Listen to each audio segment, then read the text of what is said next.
ये सभा नागपुर में होती है। इसे संघ की दशहरा रैली भी कहा जाता है। आरएसएस का वो उत्सव जब संघ प्रमुख व्याख्यान देते हैं, लेकिन माना जाता है कि ये व्याख्यान बीजेपी की सरकार के लिए होता है, जिसमें विजय पथ की राह बुनी जाती है। इस बार भी संघ प्रमुख के व्याख्यान में देश के लिए 5 बड़े मुद्दे थे, जिन्हें अगले चुनाव की नीतियां मानी जा रही है। ऐसे में क्या विचारों के साथ नीतियों के एक ही रास्ते पर बीजेपी और संघ है, जो पहले के मुकाबले और मजबूत और साफ है? ये रिपोर्ट देखिए। नमस्ते सदा वत्सले मातृभूमे त्वया हिंदू भूमे सुखं वर्धितोहम महामंगले पुण्य भूमे त्वदर्थे पतत्वेशकायो नमस्ते नमस्ते। जो न दुख को दुख मन में मानता, धूल सुख की खोज की ना छानता, मोह आकर्षण भरे इस विश्व में राह अपने ध्येय की पहचानता, दूसरों के दुख को दूर करना, उसके लिए विष भी पीना जिसको स्वीकार है, ऐसे व्यक्ति को भी साधना के द्वारा शक्ति का अर्जन करना पड़ता है, क्योंकि साधना ही मुक्ति का शुभ द्वार है। शक्ति भी तो शांति का ही आधार है। ऐसे शक्ति उपासना का यह उत्सव है, विजय का यह उत्सव है। राष्ट्रीय स्वयंसेवक संघ के 6 प्रमुख उत्सवों में से दशहरा के मौके पर नागपुर से संघ प्रमुख का भाषण संघ कार्यकर्ताओं के लिए सालाना लक्ष्य का दस्तावेज होता है और बीजेपी सरकार के लिए रोड मैप माना जाता है।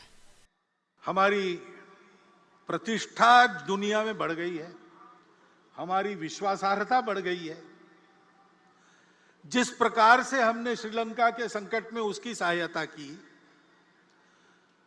यूक्रेन के भूमि पर अमेरिका और रशिया की जो लड़ाई हो रही है, उसमें अपने देश के हित को ध्यान में रखते हुए और जागतिक मानवता के हित को भी कम न करते हुए जिस प्रकार की भूमिका हमने रखी, हमारी बात सुनी जा रही है, हमारा वजन बढ़ रहा है, हमको बड़ा आनंद होता है।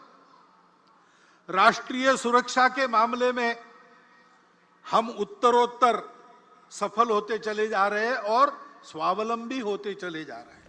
विजयदशमी राष्ट्रीय स्वयंसेवक संघ का स्थापना दिवस होता है। संघ प्रमुख की तरफ से शस्त्रों का पूजन किया जाता है। इसी कार्यक्रम के अंत में संघ प्रमुख संगठन की देश समाज की नीति और विचारों पर चिंतन करते हैं। कहा जाता है कि संघ प्रमुख इस संबोधन में उन्हीं बातों को सामने रखते हैं जिन पर स्वयंसेवकों, समाज और सरकार से वो अपेक्षा रखते हैं, और संकेतों के जरिए सरकार को संघ एक रास्ता दिखाता है जिस पर सरकार के आगे बढ़ने की उम्मीद की जाती है। इस बार भी संघ प्रमुख ने नागपुर में संगठन का स्थापना दिवस मनाया, जहां भागवत ने सबसे पहले हर साल की तरह शस्त्रों का पूजन किया और अंत में स्वयं सेवकों को संबोधित किया। अपने संबोधन में संघ प्रमुख ने भागवत उपदेश के जरिए देश को कई बड़े संदेश दिए और इन संदेशों में भागवत ने जनसंख्या नियंत्रण, महिला सशक्तिकरण, शिक्षा नीति जैसे कई मुद्दों पर अपने विचार रखे।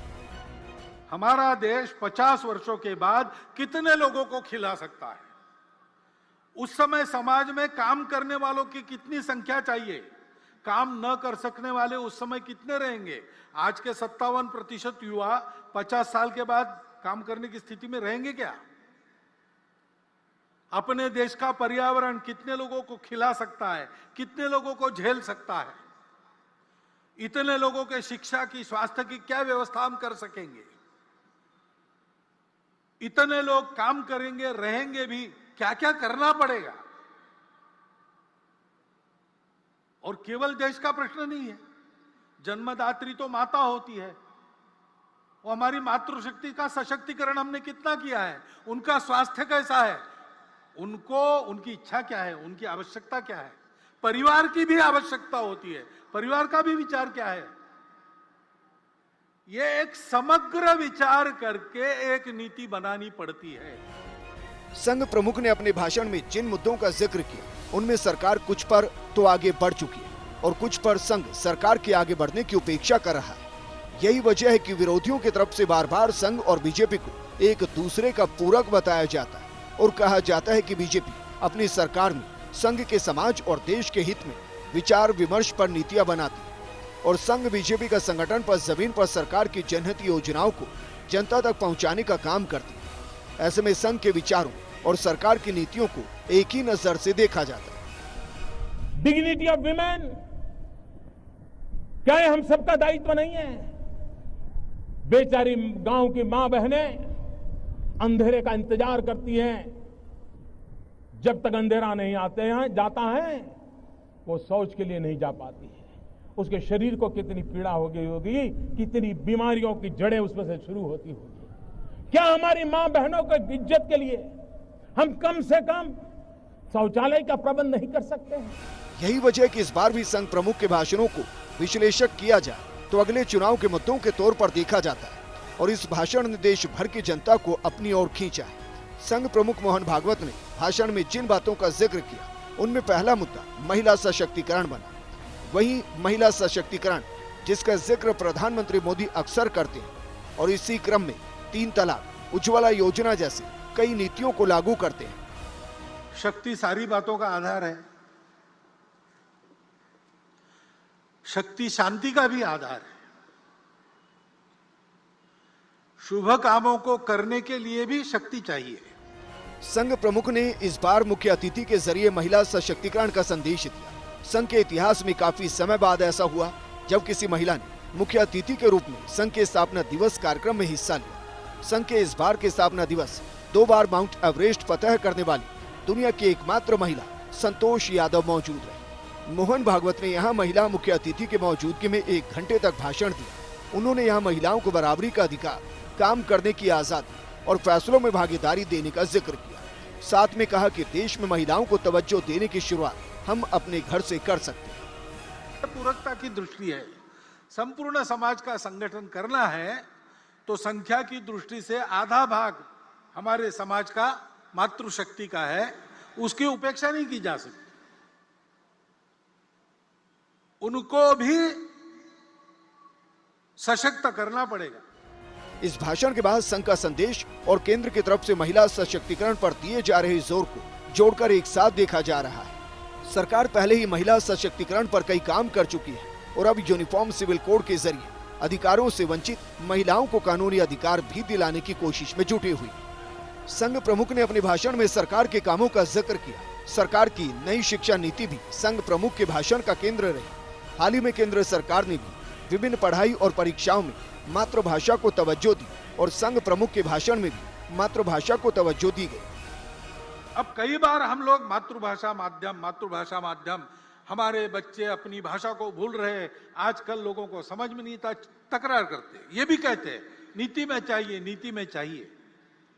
अब नई शिक्षा नीति आई, उसके तहत उच्च शिक्षा तक धीरे धीरे मातृभाषाओं का आगमन हो रहा है। आगे चल के लागू हो जाएगा, पुस्तकें भी तैयार हो जाएगी, पढ़ाने वाले भी तैयार हो जाएंगे। लेकिन क्या हम अपने बच्चों को मातृभाषा माध्यम में पढ़ाने के लिए भेजते हैं? कि एक जो मिथक चलता है, करियर के लिए अंग्रेजी आवश्यक है।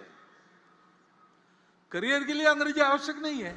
आरएसएस प्रमुख मोहन भागवत ने हाल ही में हुए पैगंबर विवाद के बाद धर्मों पर टिप्पणियां न करने की नसीहत दी। इसके साथ संघ प्रमुख ने स्वार्थ और द्वेष के आधार पर दूरियां न बनाने की सलाह दी और मुस्लिम लोगों को साधने का भी प्रयास किया। सार्वजनिक कार्यों में, संगठन संस्थाओं में भी उसको लागू करते हुए हमको समाज के पास ले जाना पड़ेगा, क्योंकि बिना उनके सहभाग से पूर्ण समाज की संगठित शक्ति खड़ी नहीं होगी। और पूर्ण समाज की संगठित शक्ति जब काम करने लगेगी तब अपने देश के नवोत्थान के सारे प्रयास पूर्ण सफल होंगे, तब तक नहीं होंगे। आज हम उस नवोत्थान की आहट देख रहे हैं। पिछले कुछ दिनों में देखा गया कि संघ प्रमुख देश में फैल रही कट्टरपंथी विचारधाराओं को रोकने के लिए प्रयास कर रहे हैं। इसके लिए वो कभी मस्जिद जा रहे हैं तो कभी मुस्लिम धर्म गुरुओं से मुलाकात कर रहे हैं। यानी संघ प्रमुख उन विरोधियों के मुंह पर ताला लगा रहे हैं जो कहते हैं कि आरएसएस मुसलमानों से नफरत करती है। कोरोना की विपदा से बाहर आने के बाद अब हमारी अर्थव्यवस्था धीरे धीरे पूर्व स्थिति पर आ रही है और वो आगे जाएगी, ऐसी भविष्यवाणी दुनिया के सभी अर्थतज्ञ कर रहे हैं। खेल के क्षेत्र में भी नीतियों में जो अच्छा परिवर्तन आया है वो तो है ही, लेकिन हमारे खिलाड़ी ओलंपिक्स में और पैरा ओलंपिक्स में भी अपनी कर्तृत्व को दिखा रहे, विजय प्राप्त करके देश का नाम रोशन कर रहे। अभिमान से हमारा सीना फूल जाता है। संघ प्रमुख के भाषणों में इस बार हिंदू और हिंदुस्तान की चर्चा थी, साथ में नौकरी का जिक्र था, समाज को जोड़ने की बात थी, तो देश में जनसंख्या नियंत्रण का जिक्र था। यानी संघ प्रमुख ने इस बार अपने भाषण से पहले चुनाव में विजय का रास्ता दिखा दिया और संकेत के जरिए बता दिया कि सरकार से संघ अब किन मुद्दों की अपेक्षा रखता है। Bureau report, first India news. विजय पथ पर संघ मोहन भागवत ने संबोधित करते हुए एक महत्वपूर्ण समस्या की तरफ इशारा किया। समस्या थी देश की बढ़ती आबादी। क्या वाकई में 2024 में जब बीजेपी सत्ता के समर में उतरेगी, क्या उससे पहले इस समस्या के समाधान के लिए कानून बना दिया जाएगा, या 2024 में जनसंख्या पर नियंत्रण भी एक बड़ा मुद्दा रहेगा? क्योंकि जो उपदेश आज संघ प्रमुख ने दिया है, क्या यह सीधे तौर पर बीजेपी को वो संदेश जो आगे की राह को प्रशस्त करेगी? ये रिपोर्ट देखिए। नमस्ते सदा वत्सले मातृभूमे, नमस्ते सदा वत्सले मातृभूमे, त्वया हिंदू भूमे सुखम वर्धितोहम, त्वया हिंदू भूमे सुखम वर्धितोहम। दशहरे के पावन मौके पर एक बार फिर से शस्त्र पूजा की तस्वीर आई। पथ संचलन हुआ, ध्येय प्रार्थना गाई गई और इसके बाद भागवत के भाषण की बारी आई। भागवत अपना भाषण दे रहे थे। चीन, राष्ट्रीय सुरक्षा, आत्मनिर्भरता, मातृशक्ति समेत कई मुद्दों पर बात कर रहे थे। सभी भागवत के भाषण को टकटकी लगाए सुन रहे थे, लेकिन जैसे ही भागवत ने भाषण में जनसंख्या नीति का जिक्र कर डाला तो सियासत में बैठे कुछ लोग तिलमिला गए। समाज अगर ध्यान नहीं देता तो ये होता नहीं है। बार बार समाज समाज समाज, ये मैं क्यों कह रहा हूं? सरकार को उसके दायित्व से मुक्त करना मैं नहीं चाहता हूं और हमको मुक्त नहीं करना है, उस पर नजर रखनी है, ठीक करते हैं कि नहीं अपने दायित्व को पूरा। जनता का यही काम है। परंतु वो अपना दायित्व पूरा करेंगे तो भी अगर समाज नहीं करता तो उनकी बातों का यश नहीं आने वाला, क्योंकि सब बातों का कारण समाज है। उस समाज में ये परिवर्तन लाना पड़ेगा। समाज बड़ा विशाल है, कुछ लोग उससे भी डरते। इतनी बड़ी जनसंख्या है, पहले उसको कम करो नहीं तो कुछ नहीं होगा। ये वाक्य पूर्ण सत्य नहीं है। ये बात सही है, जनसंख्या जितनी ज्यादा उतना बहुत ज्यादा, लेकिन यही एक बात नहीं है। क्योंकि जनसंख्या जैसे एक बोझ के रूप में देखी जा सकती है, वैसे जनसंख्या का ठीक से उपयोग किया तो एक साधन बनता है, एसेट बनता है। आज अपनी इतनी ज्यादा जनसंख्या है तो जैसे उसका वर्णन बोझ के रूप में हो सकता है, वैसे हम ये भी कह सकते हैं कि हम आज डेमोग्राफिक डिविडेंड की स्थिति में है। करीब 1 घंटे के भाषण में कई मुद्दों का जिक्र हुआ तो जनसंख्या नियंत्रण पर समान कानून बनाने की बात भी सामने आई। 57 करोड़ युवाओं की संख्या किसी दुनिया के देश में नहीं है। चीन हमारा पड़ोसी बूढ़ा हो चुका है, हम जवान रहने वाले 30 साल तक। जनसंख्या का विचार दोनों रूप से हो सकता है, वो एक साधन भी है और एक परिस्थिति में विचार करता है तो एक बात लगती है, दूसरे परिस्थिति में विचार करता है दूसरी बात लगती है। चीन की इतनी ज्यादा जनसंख्या थी, उनको बोझ लगने लगा। उन्होंने एक परिवार में एक संतान और बाद में नहीं संतान, ऐसी नीति अपनाई। बड़े कड़े प्रयास से उन्होंने उसको लागू किया। हुकुमशाह है वहां, डिक्टेटरशिप है, यशस्वी हो गए। लेकिन फिर उनके ध्यान में आ गया अब सब बूढ़े ही बूढ़े हैं, काम करने के लिए जवान कहां से आएंगे? तो अब उन्होंने 2 संतति को प्रोत्साहन देना शुरू कर दिया। संघों में की रैली में जनसंख्या और धर्म आधारित असंतुलन का राग फिर से छिड़ गया। संघ प्रमुख ने कहा कि देश में एक व्यापक जनसंख्या नियंत्रण नीति की जरूरत है और नियंत्रण सभी पर बराबरी से लागू होना चाहिए। हमारे यहाँ क्या है, हमको भी विचार करना पड़ेगा। हमारा देश 50 वर्षों के बाद कितने लोगों को खिला सकता है? उस समय समाज में काम करने वालों की कितनी संख्या चाहिए? काम न कर सकने वाले उस समय कितने रहेंगे? आज के 57% युवा 50 साल के बाद काम करने की स्थिति में रहेंगे क्या? अपने देश का पर्यावरण कितने लोगों को खिला सकता है, कितने लोगों को झेल सकता है? इतने लोगों के शिक्षा की, स्वास्थ्य की क्या व्यवस्था हम कर सकेंगे? इतने लोग काम करेंगे, रहेंगे भी, क्या क्या करना पड़ेगा? भागवत ने कहा कि राष्ट्र हित को ध्यान में रखते हुए जनसंख्या असंतुलन पर हमें नजर रखनी होगी। जब सभी पर बराबरी से एक नीति लागू होगी तो किसी को भी रियायतें नहीं मिलेंगी। उन्होंने कहा कि कुछ साल पहले फर्टिलिटी रेट 2.1 थी। दुनिया की आशंकाओं से उलझ हमने बेहतर किया और इसे 2 तक लेकर आए। केवल देश का प्रश्न नहीं है, जन्मदात्री तो माता होती है। वो हमारी मातृशक्ति का सशक्तिकरण हमने कितना किया है, उनका स्वास्थ्य कैसा है, उनको उनकी इच्छा क्या है, उनकी आवश्यकता क्या है, परिवार की भी आवश्यकता होती है, परिवार का भी विचार क्या है। ये एक समग्र विचार करके एक नीति बनानी पड़ती है।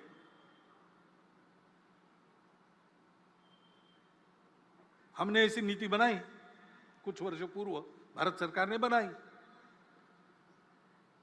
और 2.1 ऐसा एवरेज संतान, हमने उसको इतनी अच्छी तरह लागू किया, दुनिया को भी ये उम्मीद नहीं थी, वो आश्चर्य कर रही है। उससे भी नीचे हम आ गए 2 तक। भागवत ने कहा कि जनसंख्या में असमानता भौगोलिक सीमाओं में बदलाव लाती है। जनसंख्या नियंत्रण और धर्म आधारित जनसंख्या संतुलन ऐसे अहम मुद्दे हैं जिन्हें लंबे समय तक नजरअंदाज नहीं किया जा सकता। उन्होंने कहा कि ईस्ट टिमोर, कोसोवो और साउथ सूडान जैसे नए देश धार्मिक आधार पर असंतुलन का उदाहरण है। भागवत के बयान की बात माने तो सियासत के कई मजूमदार बौखला गए। उन्होंने इसे एक समाज को टारगेट करना बता दिया। साथ ही एक बार फिर से दशहरा रैली के बाद होने वाली सियासत का ट्रेंड चल गया। लेकिन भागवत के भाषण से साफ हो गया कि आने वाले चुनावों में ये मुद्दे रहने वाले हैं और समय की मांग वाले जनसंख्या कानून पर सियासत फिर से जारी रहने वाली है। Bureau report, fast India news. यहां रुक रहे हैं एक छोटे से ब्रेक के लिए, जल्द हाजिर होंगे।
प्रधानमंत्री नरेंद्र मोदी ने हिमाचल में कुल्लू से कई घोषणाएं की। पीएम मोदी ने यहां दशहरा रैली में भी हिस्सा लिया और आगामी चुनाव में विजय पथ को भी तलाशा। ये रिपोर्ट देखिए। जय माता नैना देवियारी, जय बजिए बाबेरी, बिलासपुरा लियो और धन्य हो गया। आज मिंजो दशहरे रे इस पावन मौके पर माता नैना देविया रे आशीर्वादाने तुआ सर्या साराया ये दर्शन रा सौभाग्य मिला। तुहा साऱ्या जो मेरी राम राम। प्रधानमंत्री मोदी ने विजयदशमी पर्व पर रणसिंघा फूंककर हिमाचल प्रदेश में चुनावी समर का शंखनाद कर दिया।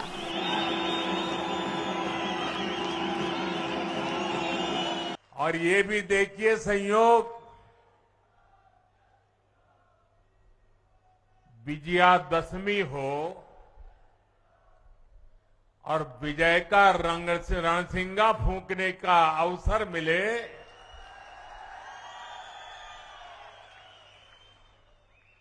ये भविष्य के हर विजय के आगाज लेकर के आया है। आपको बता दें कि रणसिंघा एक वाद्य यंत्र है जिसे धार्मिक आयोजनों की शुरुआत के लिए बजाया जाता है। रियासत काल में इसका इस्तेमाल युद्ध की रणभेरी के लिए होता था और आज प्रधानमंत्री मोदी ने चुनावी रैली में चुनाव में विजय का रणसिंघा फूंक दिया है। मेरा सौभाग्य है कि विजयादशमी पर हिमाचल प्रदेश के लोगों को स्वास्थ्य, शिक्षा, रोजगार और इंफ्रास्ट्रक्चर के हजारों करोड़ रुपए के प्रोजेक्ट्स इसका उपहार देने का अवसर मिला है। मौका विजयदशमी का था मगर रैली चुनावी थी। प्रधानमंत्री नरेंद्र मोदी ने हिमाचल प्रदेश पर तोहफों की बरसात कर दी। 3,650 करोड़ की योजनाओं की सौगात दे दी। साथ ही अगले चुनाव में विजय कैसे हासिल की जाए इसका पथ भी दिखा दिया। हिमाचल प्रदेश में जल्द ही विधानसभा चुनाव होने वाला है। इसे लेकर बीजेपी, कांग्रेस और आप में जबरदस्त गहमा गहमी होने वाली है।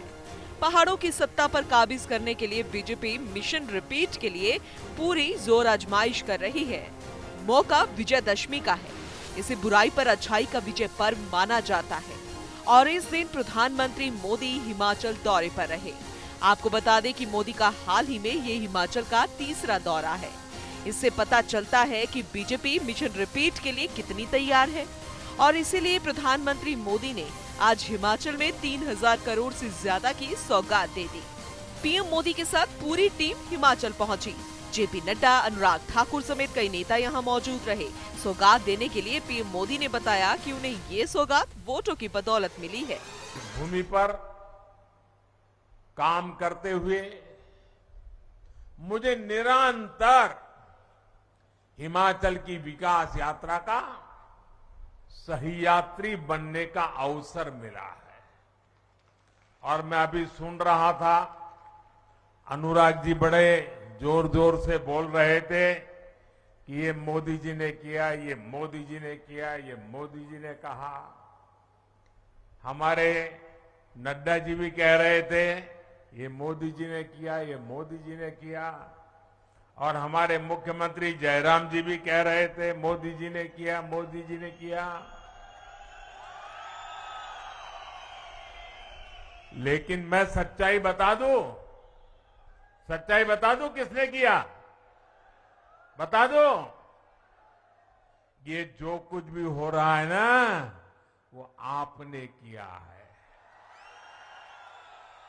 आपके कारण हुआ है। अगर आप दिल्ली में सिर्फ मोदी जी को आशीर्वाद देते और हिमाचल में मोदी जी के साथियों को आशीर्वाद न देते तो ये सारे कामों में वो अड़ंगे डाल देते। ये तो जयराम जी और उनकी टीम है कि जो काम दिल्ली से मैं लेके आता हूं उसको तेज गति से लोग दौड़ाते हैं, इसलिए हो रहा है। और ये अगर एम्स बना है तो आपके एक वोट की ताकत है, अगर टनल बना है तो आपके एक वोट की ताकत है, हाइड्रो इंजीनियरिंग कॉलेज बना है तो ये आपके वोट की ताकत है, अगर मेडिकल डिवाइस पार्क बन रहा है तो ये भी आपके वोट की ताकत है। और इसलिए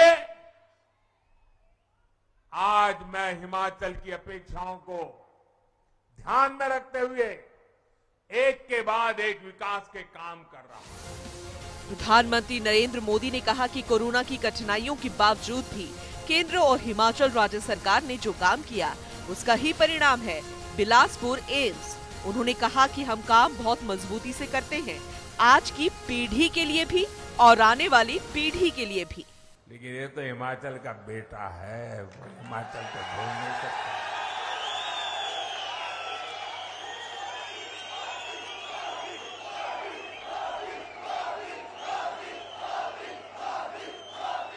लेकिन हमारी सरकार की पहचान है कि जिस प्रोजेक्ट का शिलान्यास करती है उसका लोकार्पण भी करती है।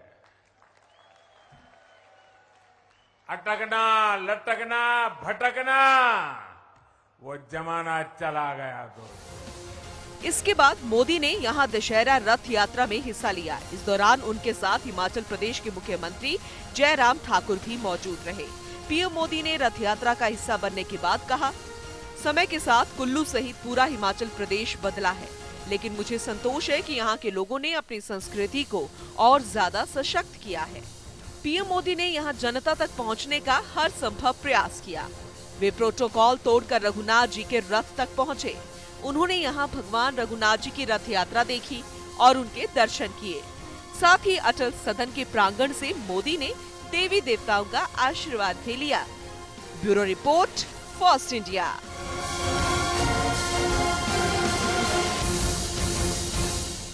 स्पेशल प्रोग्राम में फिलहाल इतना ही, लेकिन आप बने रहिए फर्स्ट इंडिया न्यूज के साथ, क्योंकि खबरों का सिलसिला लगातार जारी है। नमस्कार।